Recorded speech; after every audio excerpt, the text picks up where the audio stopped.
सत श्री अकाल। अज असी गल करांगे फाइब्रॉइड्स बारे कि हर फाइब्रॉइड की सर्जरी ज़रूरी है। फाइब्रॉइड एक बच्चेदानी की रसौली हुंदी है। ये एक बिनाइन ट्यूमर है, कैंसर नहीं हुंदा और ज़्यादा फैलदा नहीं है। 50% औरतां विच जिहड़े कि फाइब्रॉइड पाए जाते हैं। फाइब्रॉइड के साइज़, लोकेशन अते सिम्पटम्स ते डिपेंड करता है कि असी इन्हां नूं किस तरह मैनेज करते हैं। सो ये देखा गया है कि जड़ियाँ लेडीज़ जिन्हां दे बेबीज़ नहीं होंदे उन्हां दे विच फाइब्रॉइड्स होने दे जिहड़े चांसिस ने वो ज़्यादा होंदे ने। पुराने ज़माने विच क्या जांदा सी कि जे बच्चेदानी बच्चा नहीं रखदी ते रसौली रख लैंदी है। इनफर्टाइल पेशेंट्स दे विच फाइब्रॉइड्स दे चांसिस ज़्यादा होंदे ने, क्योंकि जो एक लेडी प्रैगनेंट हो जाती है तो उन्होंने 9 महीने पीरियड्स नहीं आते और उस तो बाद जो वो बच्चा होने तो बाद जो बच्चे नूं दुध पिलांदी है तो काफ़ी औरतों नूं 6 महीने या साल पीरियड्स नहीं आते। सो जो ये पीरियड्स 1.5-2 साल बंद रहिंदे ने तो फाइब्रॉइड्स दे होने की संभावना वैसे ही घट जाती है। दूजे पासे जड़ियाँ लेडीज़ जिन्हां दे बच्चा नहीं हुंदा उन्होंने पीरियड्स आते रहंदे ने या पीरियड्स ज़्यादा आते ने, उन्हां विच ईस्ट्रोजन हारमोन एक हुंदा जिहदी मात्रा ज़्यादा हुंदी है और ये फाइब्रॉइड जिहड़े ने ये ईस्ट्रोजन तो ही उत्पन्न हुंदे ने और इहदे नाल ही फाइब्रॉइड दा साइज़ वधदा है। जदों पेशेंट फाइब्रॉइड की सर्जरी करवा लेंदे ने और उस तो बाद भी जो प्रैगनेंट नहीं होंदे तो फाइब्रॉइड के दोबारा होने के चांसिस हो जाते हैं। सो असी पेशेंट्स नूं सर्जरी तो बाद एडवाइस करते हैं कि वो छेती तो छेती प्रैगनेंट हो जान या प्रैगनेंसी प्लान कर लैन ताकि उन्होंने फिर 1.5-2 साल पीरियड्स नहीं आते और फाइब्रॉइड दोबारा होने की संभावना काफ़ी घट जाती है। सो थानू फाइब्रॉइड नूं लैके पैनिक नहीं होना चाहिए, बिकॉज ये 50% औरतों विच पाए जाते हैं और ये 99% जिहड़े कि फाइब्रॉइड्स ने ये कैंसर नहीं होंदे। एंड फिर असी गल करते हैं कि फाइब्रॉइड्स की सर्जरी ज़रूरी है या नहीं। सब नाल पहला असी एक फाइब्रॉइड्स की मैपिंग करते हैं, यानी कि एक नक्शा बनाते हैं जिहदे विच कि असी देखते हैं कि यूट्रस दे विच बच्चेदानी च किन्ने फाइब्रॉइड ने, उन्हां दा साइज़ की है, उन्हां दी लोकेशन की है और वो बच्चेदानी दी लाइनिंग नूं टच कर रहे ने या उस लाइनिंग तो दूर ने।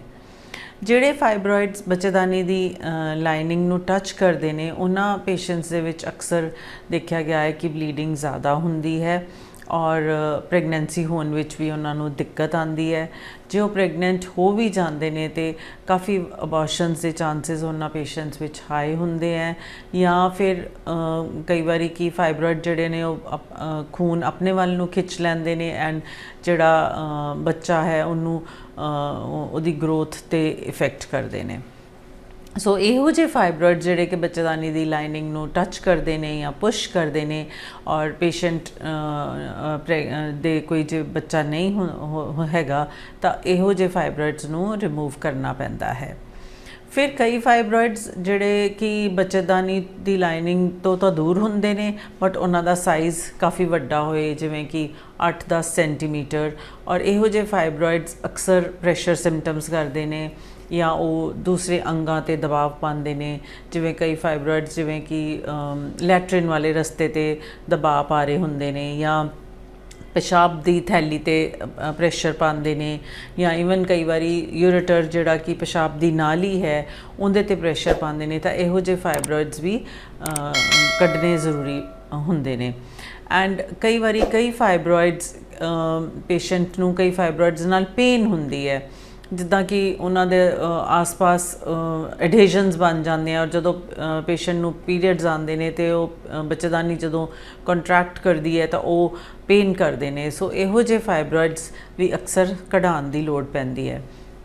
कई फाइब्रॉइड्स ਜਿਹੜੇ कि छोटा साइज़ ਹੁੰਦਾ है और वो बच्चेदानी ਦੀ ਬਾਹਰੀ ਦੀਵਾਰ ਤੇ ਜਾਂ ਬਾਹਰੀ ਵਾਲ ਤੇ ਹੁੰਦੇ ਨੇ ਔਰ ਕੋਈ ਸਿੰਪਟਮਸ ਨਹੀਂ ਕਰਦੇ, ਇਹੋ ਜਿਹੇ ਫਾਈਬਰॉइड्स ਨੂੰ ਅਕਸਰ ਕਢਾਉਣ ਦੀ ਲੋੜ ਨਹੀਂ ਪੈਂਦੀ। कई बारी साढ़े कोल पेशेंट्स एक अल्ट्रासाउंड की रिपोर्ट लैके आते हैं, फाइब्रॉइड छोटा होंदा है और ते बाहरी दीवार यूट्रस की बाहरी दीवार ते होंदा है, पर उन्होंने ये लगता है कि कल नू इस फाइब्रॉइड दे विच कुछ बन ना जाए या कैंसर ना हो जाए। तो इहो ਜਿਹੇ पेशेंट्स ही सानू बड़ी काउंसलिंग करनी पैंदी है कि नहीं, ये फाइब्रॉइड नू कढाउण दी लोड़ नहीं है ते तुसी निश्चिंत हो के घर बैठो। सो दैन फिर सानू ये डिसाइड करना होंदा है कि किहड़े फाइब्रॉइड्स दी सर्जरी ज़रूरी है, तो सर्जरी किस तरह करानी चाहिए है। फाइब्रॉइड्स की जिहड़ी सर्जरी है वो दो तरीके नाल हुंदी है, लैप्रोस्कोपिकली या ओपन सर्जरी। सो जे सर्जन स्किल्ड है तो एक वड्डे तो वड्डा फाइब्रॉइड भी लैप्रोस्कोपिकली कढ सकदा है। एंड ਜਦੋਂ ਮਲਟੀਪਲ ਫਾਈਬਰॉइड्स ਹੁੰਦੇ ਨੇ ਔਰ ਉਹ ਅਲੱਗ-ਅਲੱਗ ਥਾਵਾਂ ਤੇ ਹੁੰਦੇ ਨੇ, ਇਹੋ ਜੀ ਜਿਹੜੀ ਸਰਜਰੀ ਹੈ ਉਹ ਇਵਨ ਓਪਨ ਜਾਂ ਲੈਪਰੋਸਕੋਪਿਕਲੀ ਦੋਨੋਂ ਸਰਜਰੀਜ਼ ਹੀ ਬੜੀਆਂ ਚੈਲੰਜਿੰਗ ਹੁੰਦੀਆਂ ਨੇ। ਐਂਡ ਅਕਸਰ ਮਲਟੀਪਲ ਫਾਈਬਰॉइड ਦੀ ਸਰਜਰੀ ਤੋਂ ਬਾਅਦ ਯੂਟਰਸ ਤੇ ਜਿਹੜੇ ਨੇ ਕਿ ਸਕਾਰ ਬਣ ਜਾਂਦੇ ਨੇ।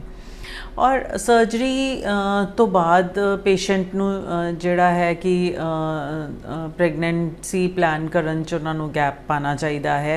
मिनिमम जिहड़ा कि गैप है वो 3 महीने का होना चाहिए है, ताकि जड़ियाँ यूट्रस दी जड़ियाँ वॉल्स हैगियां वो अच्छी तरह जुड़ जान और हील हो जान, ताकि उस तो बाद वो प्रैगनेंसी प्लान करन।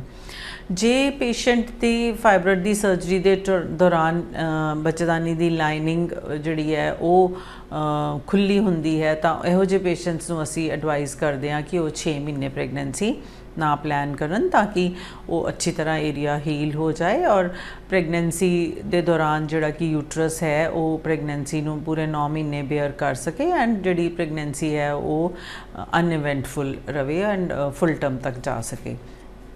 और जिहड़े कि फाइब्रॉइड्स तो बाद जिहड़ा कि डिलीवरी है वो नॉर्मल डिलीवरी या सिजेरियन है, वो तो जिस सर्जन ने सर्जरी की होंदी है वो ही दस सकता है कि किस तरह डिलीवरी होनी चाहिए है। क्योंकि कई बारी की होंदा है कि बच्चेदानी की पूरी तय खुली होंदी है सर्जरी के दौरान, और सो जदों यूट्रस कॉन्ट्रैक्ट और रिलैक्स करता है इन द लेबर पेन्स तो वो फटन का डर रहिंदा है। सो इहो जे पेशेंट्स नू तां सिजेरियन ही करवाना चाहिए है। बट बाकी जे बहुत ही कोई सुपरफिशियल फाइब्रॉइड की सर्जरी हुई है, यूट्रस की पूरी दीवार नहीं खुली हुई, तो इहो जे पेशेंट्स की अच्छी मॉनिटरिंग करके उन्होंने नॉर्मल डिलीवरी भी हो सकती है। कई पेशेंट्स जिहड़े है कि वो सर्जरी नहीं करवाना चाहते, वो चाहते हैं कि साडा जिहड़ा फाइब्रॉइड है वो दवाई नाल ठीक हो जाए। फाइब्रॉइड्स की जिहड़ी मैडिकल ट्रीटमेंट है वो एक लंबा अरसा चलती है और इस दे उत्ते कि इस दे नाल फाइब्रॉइड का साइज़ तो घट जाता है, पर वो इदां नहीं है कि गायब हो जाते हैं एंड इस दवाई ते पेशेंट प्रैगनेंट नहीं हो सकता। सो जे पेशेंट नू प्रैगनेंसी चाहिए है और फाइब्रॉइड का साइज़ 4 सेंटीमीटर तो ज़्यादा है, तो इहो जे पेशेंट्स नू असी एडवाइज़ करते हैं कि वो सर्जरी करा ले और उस तो बाद बच्चा प्लान करे। और जे फाइब्रॉइड्स 2 तो 3 सेंटीमीटर दे विच है और लाइनिंग तो बच्चेदानी दी लाइनिंग तो दूर ने, तो इहो जे फाइब्रॉइड्स नू कुछ करन दी ज़रूरत नहीं होंदी। पेशेंट नू एडवाइज़ करते हैं कि वो इस तरह ही प्रैगनेंट होने की कोशिश करन। सो जिहड़ा मैडिकल ट्रीटमेंट है वो 40+ लेडीज़ लिए काफ़ी बेनिफिशियल है, क्योंकि 40 साल तो बाद थोड़ा बच्चे फीमेल दी बॉडी दे विच ईस्ट्रोजन की जिहड़ी मात्रा है वो थोड़ी घटदी जाती है एंड पेशेंट 45-46 ते कई पेशेंट्स वैसे ही मीनोपॉजल हो जाते हैं। मीनोपॉज के बाद वैसे ही जिहड़े फाइब्रॉइड है उन्हां दा साइज़ घट जाता है। सो इहो जे पेशेंट्स जिहड़े है वो मैडिकल ट्रीटमेंट तो बेनिफिट कर सकते हैं। सो जे तुहानू किसी नू भी यूट्रस दे विच फाइब्रॉइड्स ने, तो तुहानू एक अच्छे डॉक्टर की सलाह लैनी चाहिए है, ताकि वो तुहानू सही रस्ते या तुहानू सही गाइडेंस दे सकन। एंड जे तुहानू तुहाडे मन च कोई भी सवाल फाइब्रॉइड्स के बारे ने, तो तुसी साडे नाल संपर्क कर सकते हो। धन्यवाद।